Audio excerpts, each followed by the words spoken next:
Saudara pendengar sekalian, Radio Horor Indonesia segera dimulai.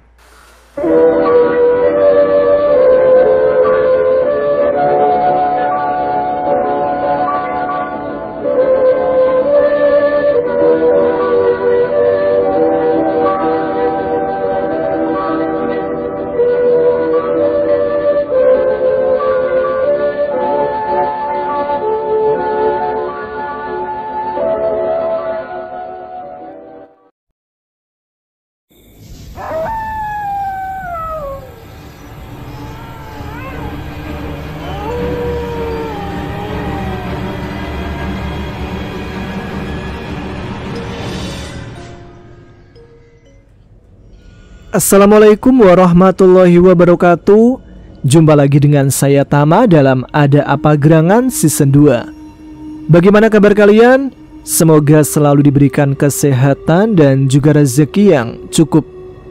Jumpa lagi di malam Jumat seperti biasa dalam segmen Radio Horor Indonesia, di mana di sini saya akan membacakan beberapa cerita mistis pengalaman horor dari teman-teman yang sudah dikirimkan melalui email kami. Jadi bagi teman-teman yang mungkin punya pengalaman mistis atau seputar kejadian-kejadian horor, bisa dikirimkan ke email kami di adaapagerangan20@gmail.com. Nah, untuk episode kali ini kebanyakan kita menerima sebuah atau beberapa cerita kiriman tentang santet. Cerita yang pertama yang akan saya bacakan adalah sebuah kiriman dari Kang Dadang yang berada di Cianjur. Nah, seperti apa ceritanya? Langsung saja kita simak. Teman-teman, ada apa gerangan? Ceritanya mulai dari sini.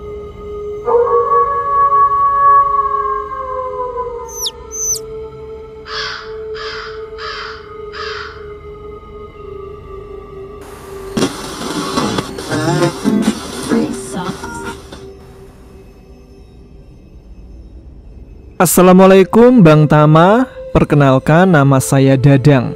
Saya mau berbagi pengalaman mistis di Radio Horor Indonesia. Jadi, dulu sewaktu saya masih kelas 3 SD, bapak saya berdagang sayur di daerah Cipanas, Cianjur.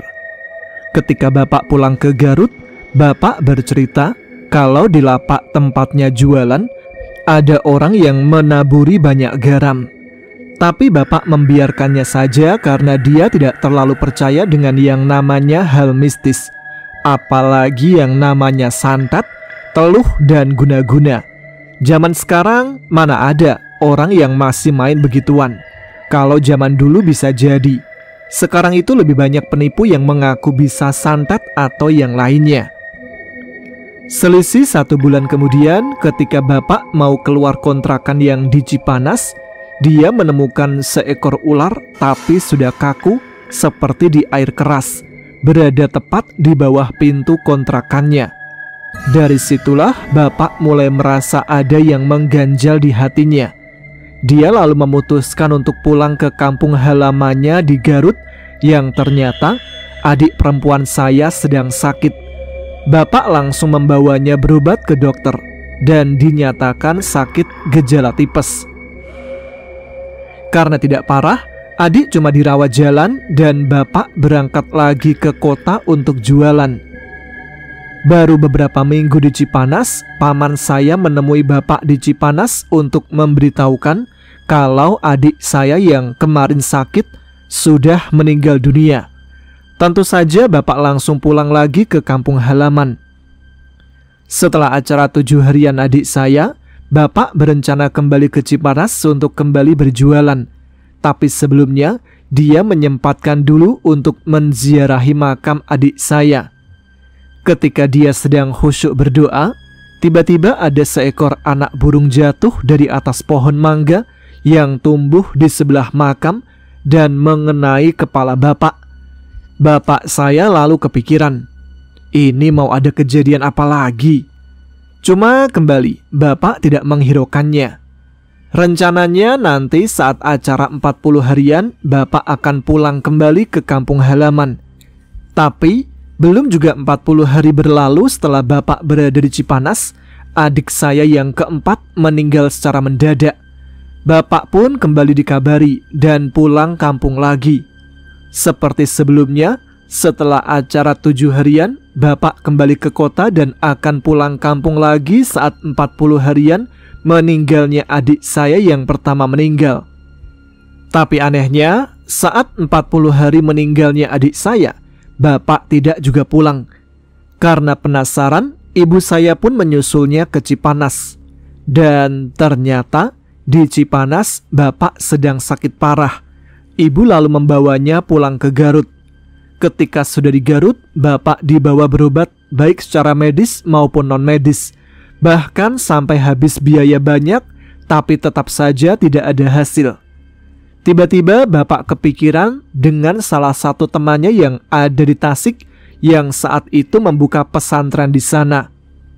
Bapak lalu meminta diantarkan ke pesantren temannya. Ketika sampai di sana, teman Bapak lalu melihat dengan serius kondisi Bapak dan berkata, "Lo itu udah pesantren kemana-mana, masa iya masih bisa kena sama yang ginian?"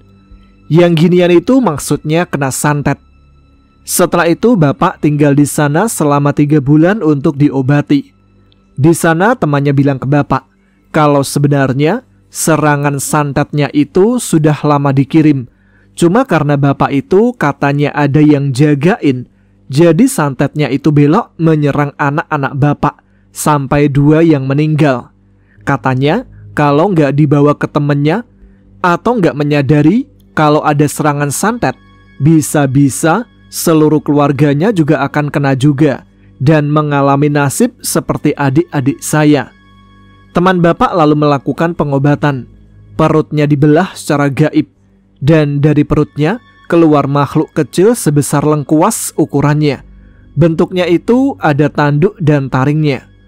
Setelah itu Bapak disuruh pulang dulu untuk menanam pohon pisang di tengah rumah dan memotong ayam putih bersih. Lalu kepalanya ditanam bersama pohon pisang itu. Setelah semua itu dilakukan, Bapak kembali ke tempat temannya dan meneruskan pengobatan. Temannya lalu memberitahu kalau kami sekeluarga harus dibawa pindah dari rumah ke arah timur. Karena di rumah yang kami tempati, ada yang mengirim seekor buaya putih siluman. Itulah sebabnya Bapak diminta menanam pohon pisang dan menyembelih ayam putih. Akhirnya saya pun pindah rumah ke daerah Cianjur. Dan alhamdulillah Bapak saya sembuh. Dari pengalaman ini, saya jadi memperdalam ilmu spiritual dan pemahaman mendalam tentang hal-hal mistis. Tapi Bapak berpesan untuk tidak membalas dendam. Makanya sejak itu saya punya banyak pengalaman-pengalaman mistis yang kedepannya ingin saya bagikan di sini.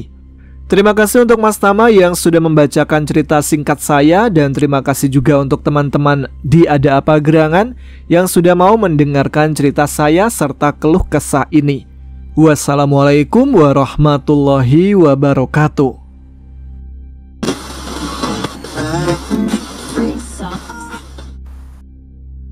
Terima kasih untuk Kang Dadang yang sudah membagikan pengalamannya ketika kecil dulu saat bapaknya mengalami sebuah serangan santet yang akhirnya kedua adik Kang Dadang harus turut menjadi korban.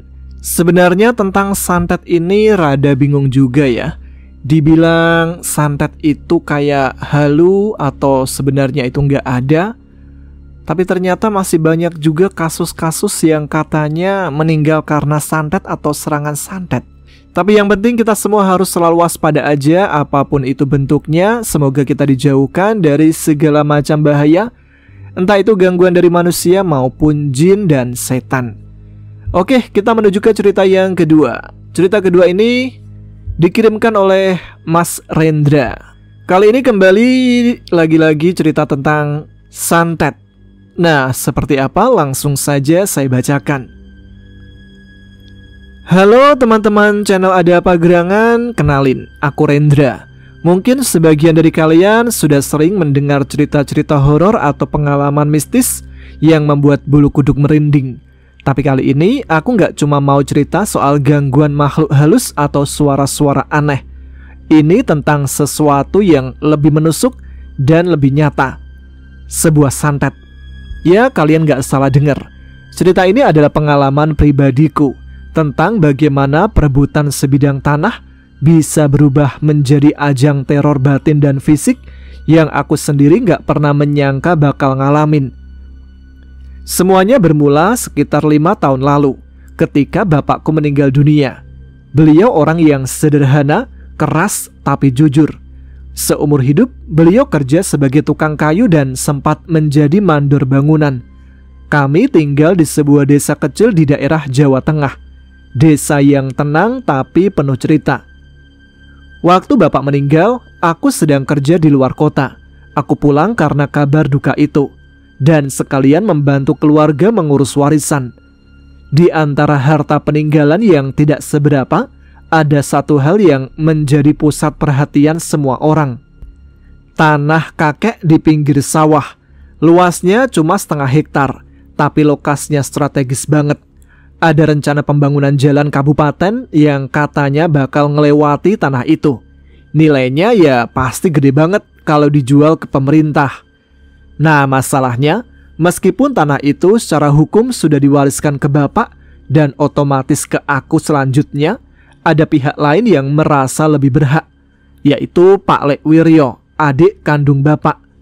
Pak Le ini tipikal orang yang manis di depan, tapi kalau udah urusan duit, bisa berubah jadi singa.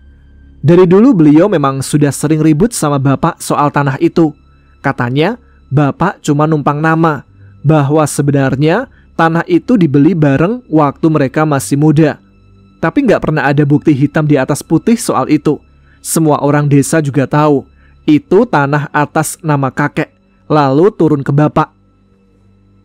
Setelah pemakaman bapak selesai, aku memutuskan untuk tinggal beberapa hari di rumah peninggalan keluarga. Rumah kayu tua dengan halaman yang luas, berdiri di pinggir desa, dekat pohon asem yang katanya angker sejak zaman Belanda. Ya, jujur aja, aku sebenarnya nggak betah tinggal sendirian di rumah itu. Tapi karena ibu sekarang ikut kakakku di kota dan adik-adik sudah pada merantau, ya mau nggak mau harus ada yang membereskan semuanya. Termasuk mencari dokumen tanah, sertifikat, dan surat-surat warisan yang katanya disimpan bapak di lemari di ruang belakang. Hari pertama berjalan biasa saja. Beberapa tetangga datang melayat. Sebagian memberikan saran, sebagian lagi yang aku tahu diam-diam deket dengan Pak Le Wiryo, cuma melirik sinis dari jauh. Gak usah ditanya soal suasana, canggung pokoknya. Serasa aku ini maling yang sedang ngubek-ubek rumah orang. Malam harinya aku tidur di kamar bapak. Sudah lama sekali aku gak tidur di kamar itu. Waktu kecil, aku sering menemani bapak tidur ketika ibu menginap di rumah saudara. Kamar itu nggak berubah, kasurnya masih dipan kayu, lemari kaca tua masih berdiri di pojok, dan di dinding masih tergantung foto kakek, pakai belangkon dan jas lurik. Matanya tajam banget. Sumpah ya, tiap aku lihat foto itu, rasanya kayak dia lagi ngawasin aku. Sekitar jam 1 malam aku terbangun, entah kenapa. Udara di kamar tiba-tiba menjadi dingin banget. Bukan dingin biasa, dingin yang menusuk sampai tulang. Aku pikir kipas angin masih menyala, tapi pas kulihat, lah kok mati, gak ada angin sama sekali. Aku tarik selimut mencoba tidur lagi, tapi tiba-tiba ada suara ketukan. Tok, tok, tok, pelan, teratur dari arah jendela kamar. Aku langsung duduk. Siapa sih jam segini? Pikirku, tapi aku berusaha mikir logis. Mungkin ranting yang jatuh atau ada tikus. Tapi kok nadanya itu teratur ya? Aku coba cuek. Tapi beberapa menit kemudian suara itu datang lagi. Bukan dari jendela, tapi dari lemari kayu tua di sudut kamar. Tok, tok, tok. Ya Allah, kali ini aku mulai gak tenang. Aku bangun pelan-pelan menyalakan lampu. Lemari itu tertutup rapat dan tidak ada tanda-tanda apapun. Kubuka lemari itu dan ternyata kosong. Cuma ada beberapa baju bapak yang sudah kusam dan satu bungkusan kain putih di bagian bawah. Aku nggak tahu itu apa. Dan karena masih dalam suasana berduka, aku nggak berani ngotak-atik. Kututup lagi berusaha tidur, walau akhirnya begadang sampai subuh. Besok paginya aku cerita ke Bu Minah, tetangga depan rumah yang sudah kayak keluarga sendiri. Beliau cuma ngelirik lalu bilang pelan, "Jangan macem-macem dulu di rumah ini, banyak yang belum selesai." Aku heran dong, belum selesai apanya? Dia cuma geleng-geleng, "Nanti juga ngerti sendiri. Tapi kalau malam dengar suara-suara aneh, gak usah ditanggapi. Tutup telinga, baca doa, tidur aja." Gila sih, baru hari pertama aku udah dikasih kode-kode serem kayak gini. Tapi waktu itu aku masih belum curiga apa-apa. Kupikir ya cuma karena itu rumah tua, suasananya duka dan perasaan yang belum stabil. Hari-hari berikutnya aku habiskan untuk beres-beres rumah, buka lemari-lemari lama, ngecek dokumen dan tentu saja mencari sertifikat tanah warisan itu. Sebenarnya niatku sederhana. Aku cuma pengen urusan warisan ini kelar secara sah, biar jelas semuanya, biar gak jadi bahan ribut keluarga terus. Tapi sejak malam pertama itu tubuhku terasa aneh. Awalnya ringan, cuma pegal di punggung sama pundak. Kupikir ya biasa, mungkin karena kecapean ngangkat-ngangkat kardus dan lemari. Tapi hari ketiga, aku mulai merasa mual setiap kali habis maghrib. Mual yang gak bisa dijelaskan. Kayak perutku itu diaduk dari dalam, tapi gak muntah. Rasanya tuh kayak gak wajar gitu. Lalu mulailah datanglah mimpi-mimpi aneh. Aku mulai memimpikan hal-hal yang gak masuk akal. Malam pertama, aku mimpi sedang berdiri di tengah sawah, tapi tanahnya merah semua kayak darah. Kulihat bayangan kakekku berdiri jauh di sana, tapi wajahnya kabur. Tangannya menunjuk ke tanah. Malam berikutnya aku mimpi diseret ke dalam sumur tua. Badanku ditarik-tarik dengan tangan-tangan kecil yang keluar dari lubang sumur. Aku teriak tapi gak ada suara. Aku kebangun dengan nafas yang ngos-ngosan dan baju basah kayak abis diguyur air. Anehnya, setiap bangun dari mimpi itu, aku selalu merasa semakin lemas. Badan rasanya berat banget. Aku sempat periksa ke puskesmas desa. Dicek darah, tensi, tapi semuanya normal. Aku merasa semakin hari semakin loyo. Makan gak enak, tidur pun gak nyenyak.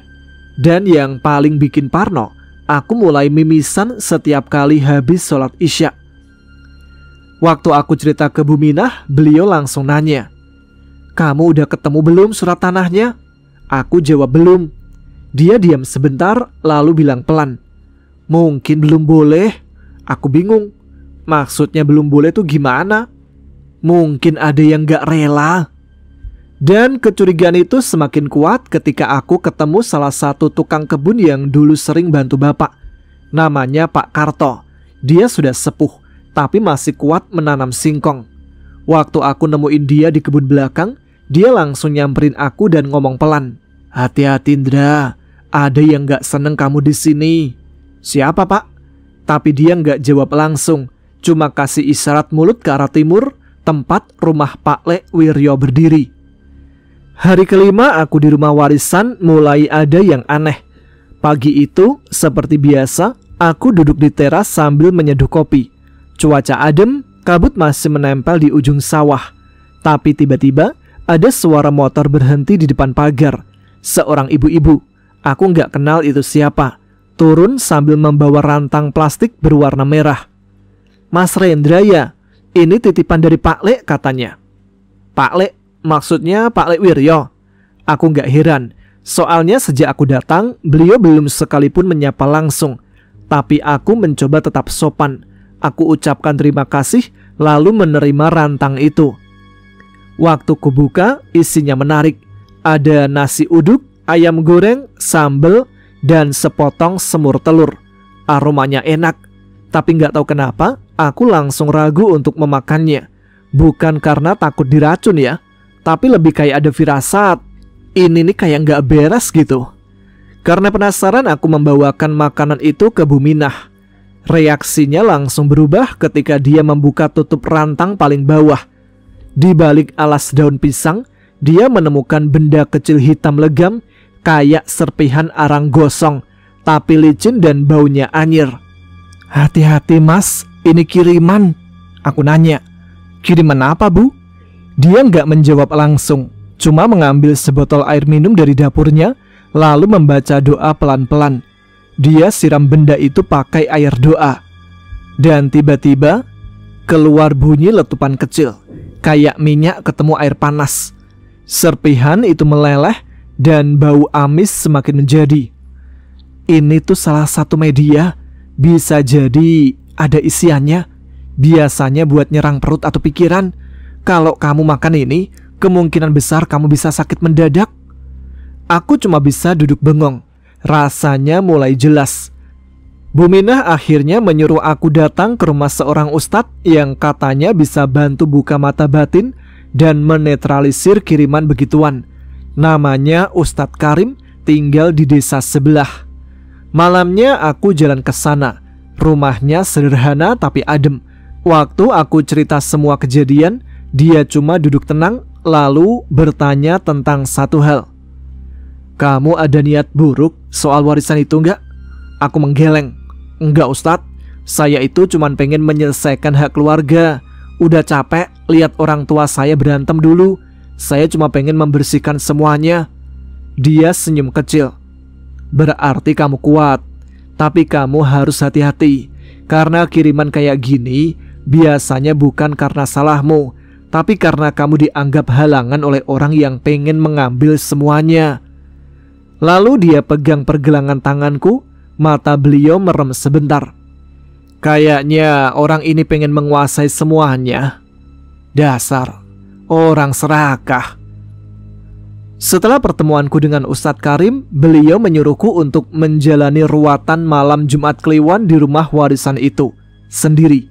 Katanya energi santet yang dikirim itu bersarang di rumah, terutama di bawah lantai kamar bapak.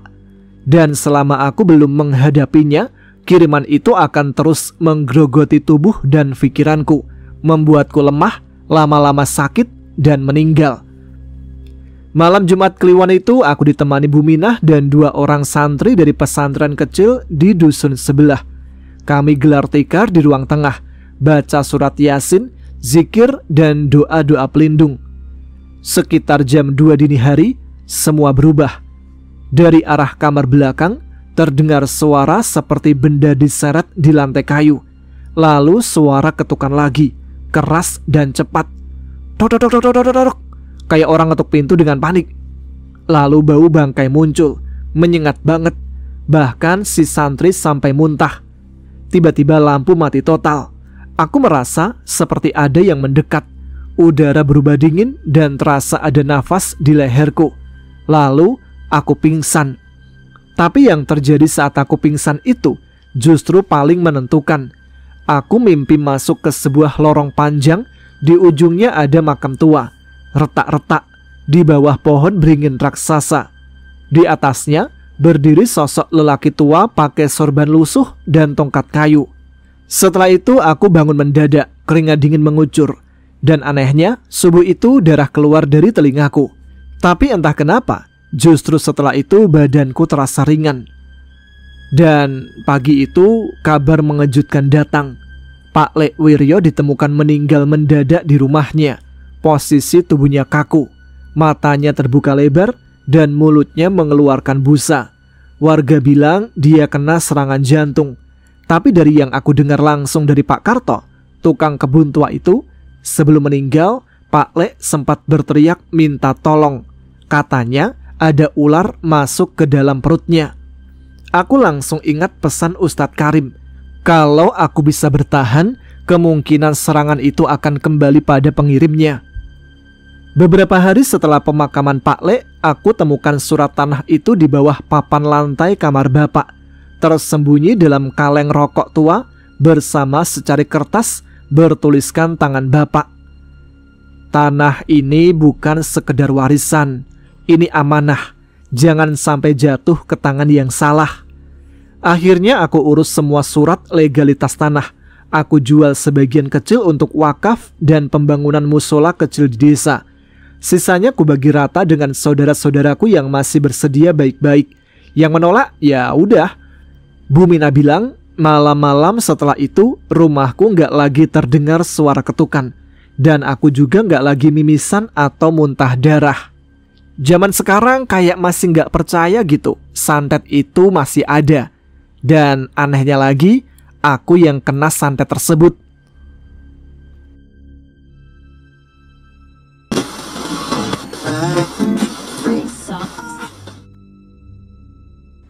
Sudah banyak kasus rebutan warisan yang akhirnya jadi santet menyantet. Wah, parah sih orang-orang ini. Tapi kalau saya tuh ada sih yang pengen saya santet. Kayaknya orang-orang yang suka komen promosiin judul-judul di kolom komentar tuh pengen banget saya santet. Ya sudah, kita langsung menuju ke cerita selanjutnya. Cerita yang ketiga ini sebuah kiriman dari Didin tentang pengalaman mistisnya yang berkaitan dengan rumah kontrakan. Seperti apa ceritanya? Langsung saja saya bacakan ya. Halo teman-teman channel AAGC. Aku mau cerita kejadian yang aku alami sendiri nih. Waktu aku masih ngontrak di sebuah kontrakan yang gak jauh dari sebuah tempat pemakaman umum. Rumah kontrakanku waktu itu kecil, 1 lantai, model lama tapi murah banget. Lokasinya juga strategis, jadi aku ambil aja tanpa pikir panjang. Awalnya biasa aja, tapi setelah 2 minggu tinggal, mulai ada kejadian aneh. Malam pertama yang bikin aku merinding, aku mendengar suara bayi nangis. Jelas banget, jam 1 malam. Suara itu seperti datang dari arah dapur. Kupikir mungkin suara dari rumah tetangga.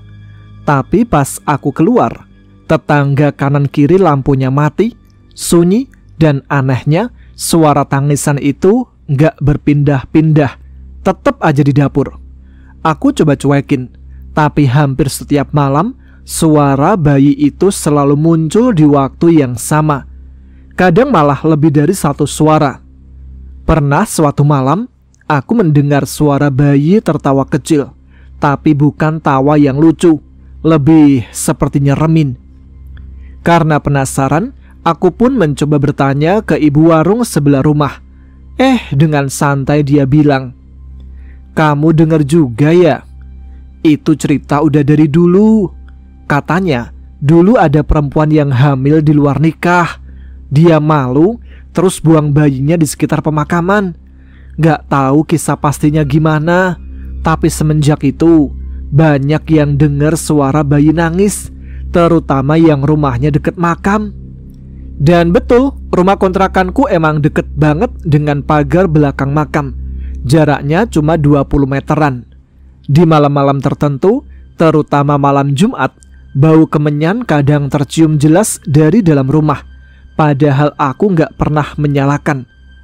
Pernah satu kali aku nekat membaca Yasin di tengah malam ketika suara bayi itu kedengeran semakin kencang. Baru masuk ayat ke-10, lampu dapur padam sendiri. Lalu lemari piring jatuh tanpa sebab. Saking penasarannya, aku mencoba merekam suara malam-malam itu pakai HP. Dan benar, waktu diputar ulang besok paginya, terdengar suara bayi menangis. Setelah itu aku memutuskan untuk pindah aja. Sebulan setelah pindah, aku masih sempat mimpi 1 kali. Ada seorang perempuan berambut panjang duduk di pojok dapur rumah lamaku, memangku sesuatu sambil menangis. Setelah pindah dari sana, aku pindah beberapa kali di rumah lain sebelum aku menemukan rumah kontrakan yang murah demi menekan pengeluaran. Rumah itu letaknya agak masuk ke gang kecil. Bangunannya tua, ada teras lebar, kusennya kayu dan jendela-jendela besar model lama yang masih pakai kunci besi geser. Jujur aja, dari luar rumah, ini kelihatan adem dan klasik. Apalagi ruang tengahnya, ada lemari tua nempel di tembok yang dari awal aku nggak berani buka. Awal-awal rumah ini terasa tenang, tapi semua mulai terasa ganjil setelah minggu ketiga. aku perhatikan satu hal kecil yang semakin lama semakin janggal. Jendela ruang tamu selalu terbuka sendiri setiap malam. Padahal sore aku sudah pastikan tertutup rapat. Bahkan sudah kuikat tali kecil di tuasnya biar nggak mudah terbuka. Tapi setiap pagi, posisi jendela selalu nganga. Awalnya kupikir angin, tapi posisi rumah di dalam gang tertutup bangunan tetangga kanan kiri. Angin segede apa yang bisa buka jendela dalam posisi terkunci? Suatu malam aku iseng begadang, duduk di sofa depan menunggu jam lewat tengah malam. Sekitar jam 2 aku mulai ngantuk. Tapi pas mata mulai merem, aku dengar suara kecil dari arah jendela. Kayak ada yang narik tuas pengunci. Aku intip pelan-pelan. Dan sumpah, aku lihat tangan putih pucat keluar dari balik tirai, membuka jendela itu pelan-pelan. Kukira maling, tapi gak ada suara langkah. Begitu aku memberanikan diri menyalakan lampu dan menghampiri jendela, gak ada siapa-siapa. Tapi udara di situ dingin banget, kayak habis buka kulkas. Besoknya aku tanya ke ibu kos yang rumahnya di depan gang. Oh iya, rumah itu dulu punya juragan batik. Anak perempuannya yang bungsu katanya sering duduk di jendela tiap malam sambil nyanyi. Tapi dia meninggal waktu rumah itu kebakaran tahun 80-an. Tapi anehnya, cuma kamarnya saja yang hangus. Setelah itu aku sadar jendela yang selalu terbuka itu adalah jendela kamar si anak perempuan. Sekarang jadi ruang tamu, tapi posisi jendelanya masih sama. Aku akhirnya minta bantuan teman yang ngerti hal-hal begini. Dia menyarankan biar gak usah dilawan atau ditutup paksa. Biarin aja jendelanya kebuka tiap malam. Mungkin itu caranya dia keluar masuk. Akhirnya aku pasrah. Tapi aku taruh sebatang melati kering di kusen jendelanya sebagai bentuk izin. Dan sejak itu jendelanya tetap terbuka. Tapi gak pernah ada kejadian aneh lagi. Gak ada tangan putih, gak ada bunyi-bunyi aneh, dan udaranya pun gak sedingin dulu. Aku tinggal di rumah itu sampai setahun. Dan tiap malam jendela itu tetap terbuka. Tapi aku sudah tidak takut lagi. Begitu teman-teman, kadang tempat tinggal itu bukan cuma soal nyaman dan murah, tapi juga soal apa yang pernah tinggal di dalamnya. Oh iya, suatu ketika pernah juga ada kejadian. Jadi kejadiannya terjadi waktu aku pulang malam dari luar kota, sekitar jam 11 malam. Karena sudah malam dan capek, aku langsung buru-buru jalan kaki ke rumah kontrakan. Rumah itu memang ada di dalam gang kecil yang sepi kalau sudah lewat jam 9 malam. Begitu aku sampai di depan rumah, suasananya sunyi banget. Lampu teras rumah sebelah mati semua. Tapi dari jauh, aku lihat lampu rumahku masih menyala. Aneh, karena sebelum pergi, aku yakin sudah mematikan semua lampu. Tapi ya udahlah, pikirku waktu itu mungkin aku lupa. Begitu aku deketin pagar, aku langsung ngeh ada sosok duduk di pojok teras. Rambutnya panjang, nunduk pakai daster putih. Kukira tetangga yang sedang duduk-duduk. Tapi semakin aku deketin, aku sadar teras rumah kan terkunci dari dalam. Artinya nggak mungkin ada orang bisa duduk di sana. Aku berhenti sekitar 5 meter dari pagar. Diam, mencoba mengucek mata. Siapa tahu aku capek dan halusinasi. Tapi sosok itu masih duduk di sana, nunduk, dan sekarang kayak mengayun-ayunkan badannya pelan-pelan, kayak orang lagi nyanyi dalam hati. Aku mundur 2 langkah mau kabur, tapi tiba-tiba dia angkat kepalanya. Mukanya pucat, matanya kosong. Tapi yang bikin aku lemes adalah senyum lebarnya yang gak wajar, terlalu lebar, kayak disobek dari telinga ke telinga. Dan tanpa suara, aku lihat mulutnya bergerak, seolah-olah bilang, "Kamu bisa melihatku?" Aku langsung muter balik, gak jadi masuk rumah. Aku nginep di warung kopi dekat masjid sampai subuh. Baru pas pagi aku balik ke rumah, dan gak ada siapa-siapa di teras. Semua normal. Tapi begitu masuk, aku nemu tapak kaki basah di lantai rumah, dari arah pintu depan ke jendela ruang tamu. jendela yang biasa terbuka sendiri setiap malam itu. Rumah itu memang indah di siang hari, tapi di malam hari ada sisi yang gak bisa dijelaskan. Rumah itu seperti menyimpan penghuni lama yang belum benar-benar pergi. Itulah kisahku teman-teman. Kalau kalian pernah mengalami hal kayak gini juga, atau punya pengalaman yang sama, coba deh sharing di sini.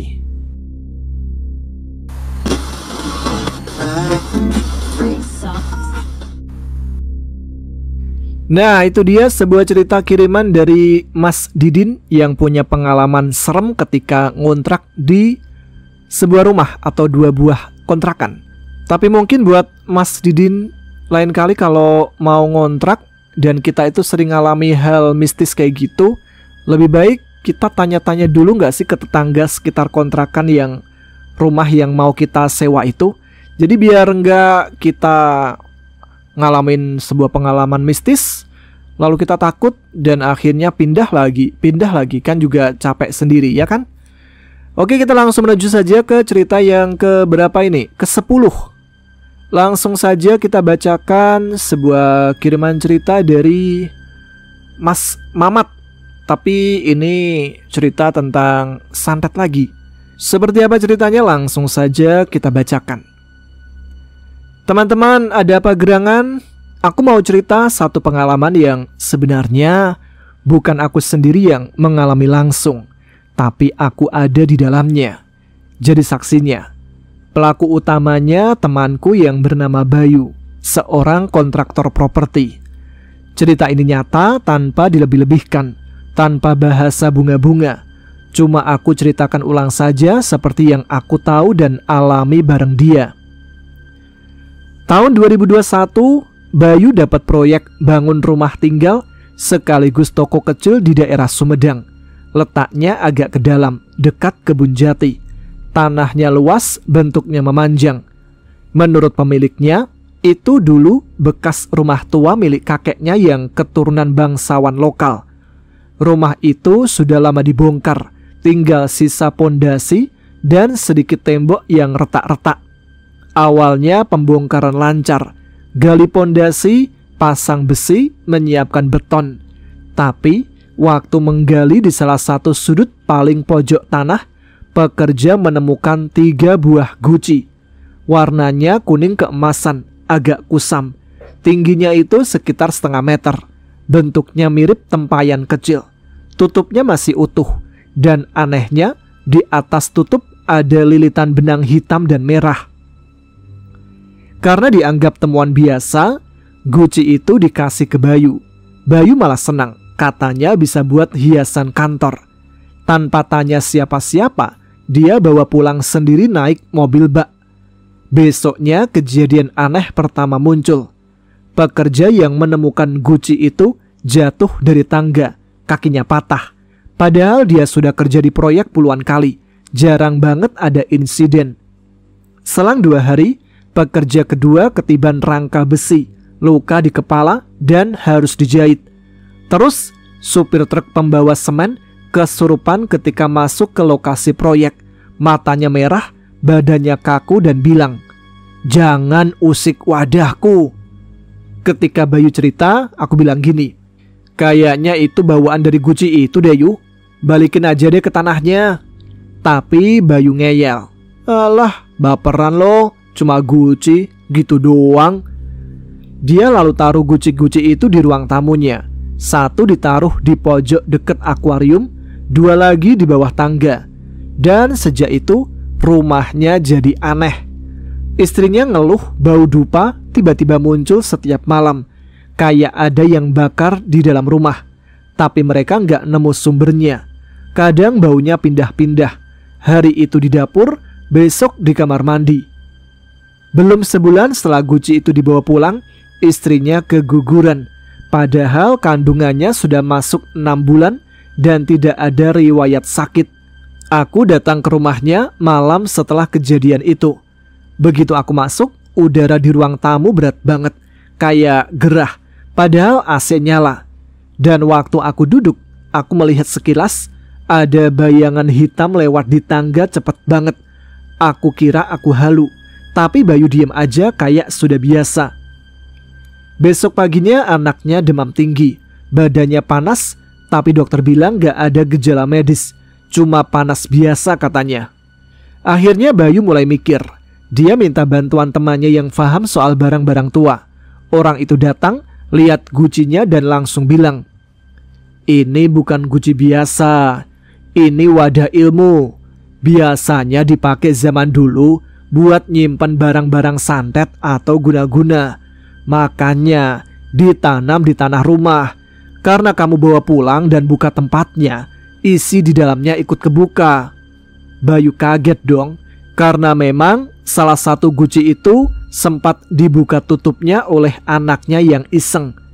Dalamnya bukan air, tapi semacam serbuk hitam dan kain lusuh berbau anyir. Orang itu bilang, "Kalau mau selamat, balikin sekarang juga. Tapi tempatnya harus sama, jangan sembarangan. Harus ditanam lagi sebelum malam Jumat." Bayu panik. Malam itu juga kami pun berangkat lagi ke tanah proyek membawa guci lengkap.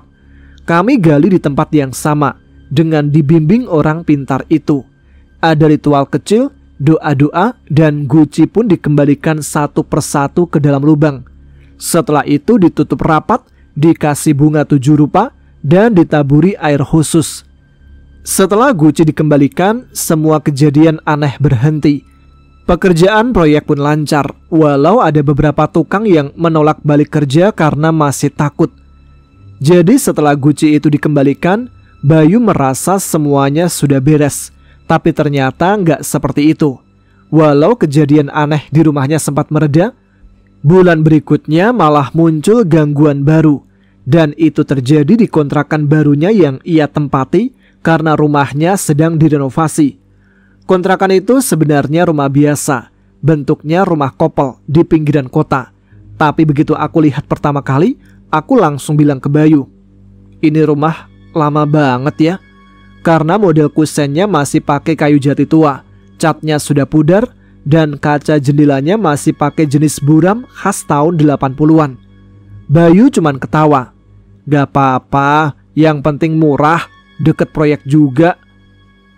Di minggu pertama semua masih normal, tapi mulai masuk minggu kedua, istri Bayu mulai ngeluh, sering merasa diawasi, terutama kalau lagi masak di dapur. Anak Bayu yang masih umur 5 tahun juga sering ngomong sendiri di kamarnya, seolah-olah lagi ngobrol sama seseorang. Aku datang ke rumah itu hari Sabtu malam. Bayu ngajak ngopi karena dia merasa gak enak dan pengen cerita langsung. Begitu aku duduk di ruang tamu, suasananya sudah beda. Bukan serem lagi, tapi kayak rumah yang angker. Waktu kami lagi ngobrol santai, tiba-tiba anak Bayu lari-lari dari kamar sambil menangis. Dia bilang, "Omnya disuruh diem." Aku langsung nengok ke Bayu, mukanya pucat. Istrinya langsung peluk anaknya dan masuk ke kamar. Kami coba selidiki. Di kamar anak itu, aku merasa hawa dingin banget di pojok ruangan. Dan di sana ada satu lemari kayu tua yang sudah ada dari dulu di rumah itu. Kata pemilik kontrakan sebelumnya, lemarinya klasik banget, model lawas, dan ada cermin buram besar di depannya. Aku dekati lemari itu. Cerminnya agak berembun, padahal AC mati.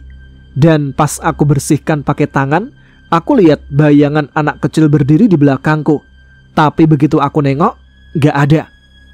Kami akhirnya manggil salah satu ustadz lokal untuk minta bantuan. Beliau datang dan setelah masuk rumah, beliau langsung bilang, "Kontrakan ini memang bekas rumah keluarga lama. Anak kecil yang kamu lihat itu dulunya anak majikan yang meninggal akibat santet. Jiwanya gak bisa keluar dari sini. Dan lemari itu jadi tempat dia bermain." Ustadz itu pun membantu mendoakan, lalu meminta lemari itu dibuang atau dikembalikan ke pemilik lama. Besoknya, Bayu langsung menggotong lemari itu keluar. Setelah itu, gangguan berangsur hilang. Tapi yang membuat aku mikir, kenapa setelah guci dikembalikan, malah ada gangguan baru? Apakah ada kaitan antara dua kejadian itu? Mungkin ilmu yang pernah dilepaskan dari guci itu mencari rumah baru buat nempel. Dan kebetulan kontrakan itu terbuka secara energi negatifnya. Kesimpulannya, dari cerita ini aku belajar satu hal penting. Jangan sembarangan ambil benda dari tanah, apalagi kalau bentuknya mencurigakan dan terikat ritual. Kadang benda itu bukan cuma barang antik, tapi bisa jadi ada isi yang sudah dikunci sejak lama. Kalau kalian nemu guci, kendi, boneka atau apapun yang dikubur dalam tanah di tempat tua, saranku jangan disentuh dulu.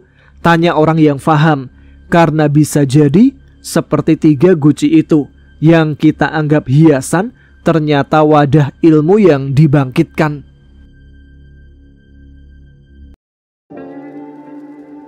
Baiklah, itu dia 10 cerita untuk episode kali ini. Ada 10 gak sih tadi?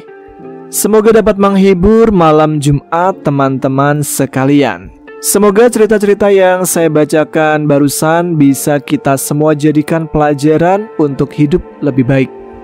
Nah, seperti biasa sebelum kita akhiri episode RHI FM, saya mau kirim-kirim salam dulu nih untuk teman-teman yang episode minggu lalu nggak ada RHI FM ya, karena absen, berarti minggu lalunya lagi. Kirim-kirim salam buat teman-teman yang sudah mengirimkan atau menuliskan komentar di episode minggu lalunya lagi. Yang pertama ada Nyai Abdul 22. Kemudian ada Alia. Assalamualaikum Mas Tama, lama nggak komen nih, biasa lagi sibuk panen padi. Wah, ada yang panen nih kayaknya. Kemudian ada November 9252. Lalu ada Moh Fajar Handika. Lalu Reza Nur Fi Hairul dari Purbalingga. Kemudian ada Cadel Adibeta. Salam kopi hitam, ayo kita ngopi bareng nih, mantap jiwa. Lalu El Malika Kedelai Hitam Pilihan 6361 di Kalimantan Timur. Ada juga Mas Samsudin dari Malang. Ada Mbak Ana Veronica Wijirahayu. Ada juga Zirahmat dari Sukabumi. Kemudian siapa lagi nih? Ada Nasya Fi Ahadianti. Gimana ini? Nasya Fi Ahadianti ya, bener ya. Kemudian ada Mas Muslihin. Ada Mimi Susiani dari Cilacap. Ada Naswasari dari Kelapa Nunggal. Kemudian Edio Hadi dari Bogor. Luciana Dewi, Arya Wirata juga dari Bogor. Ada juga Mbak Kaiza Awil. Salam selanjutnya buat Mbak Johanak yang ada di Semarang. Lalu ada Hadi Junaidi. Assalamualaikum Bang Tama dari Parung Bogor hadir. Lumayan juga ya untuk malam ini dari Bogor, ada 3 yang sudah dibacakan. Kemudian ada Setio Koprio Setio Kopri. Setio ajalah dari Tulung Agung.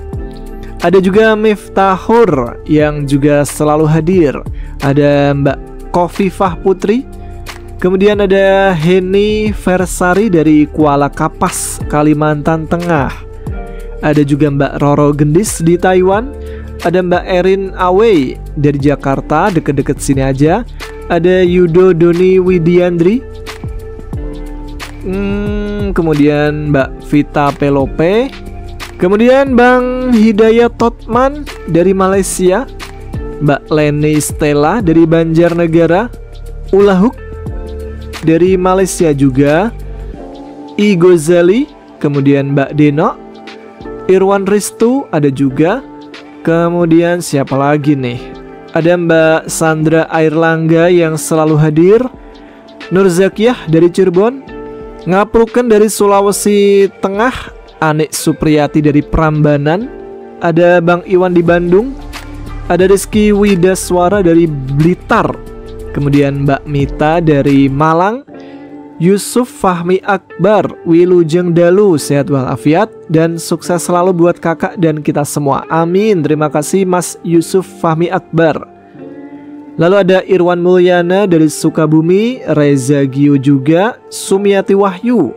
Kemudian Aska Hadianto, ada Teh Oit Sumiati. Kemudian Nevisai, Hendi Suhardiman. Dan yang terakhir ada Mbak Kustini Sastro Miharjo. Lalu yang terakhir setelah terakhir ada Mas Buyung Aryansyah dari Konawe, Sulawesi Tenggara. Terima kasih untuk teman-teman yang sudah mengirimkan atau menuliskan komentar di video sebelumnya. Nah, setelah puas kirim-kirim salam untuk teman-teman yang sudah eksis, saatnya sekarang saya Tama harus pamit. Kita jumpa lagi di episode RHI FM minggu depan setiap malam Jumat. Dan terima kasih sekali lagi untuk teman-teman yang sudah menyimak episode kali ini. Saya pamit undur diri. Tetap semangat, jaga kesehatan. Wassalamualaikum warahmatullahi wabarakatuh.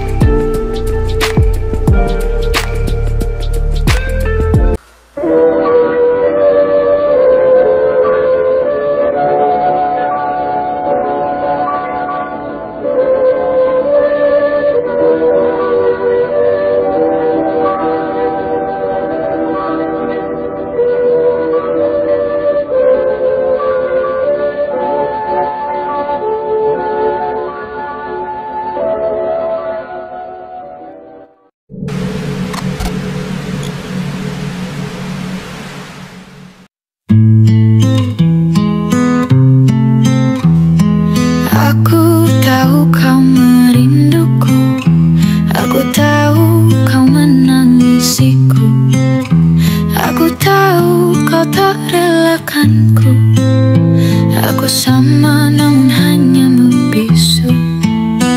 Gaun putih ini perlahan memerah seiring ku tak tentu arah. Gaun putih ini perlahan lusuh seiring kau dan aku jauh.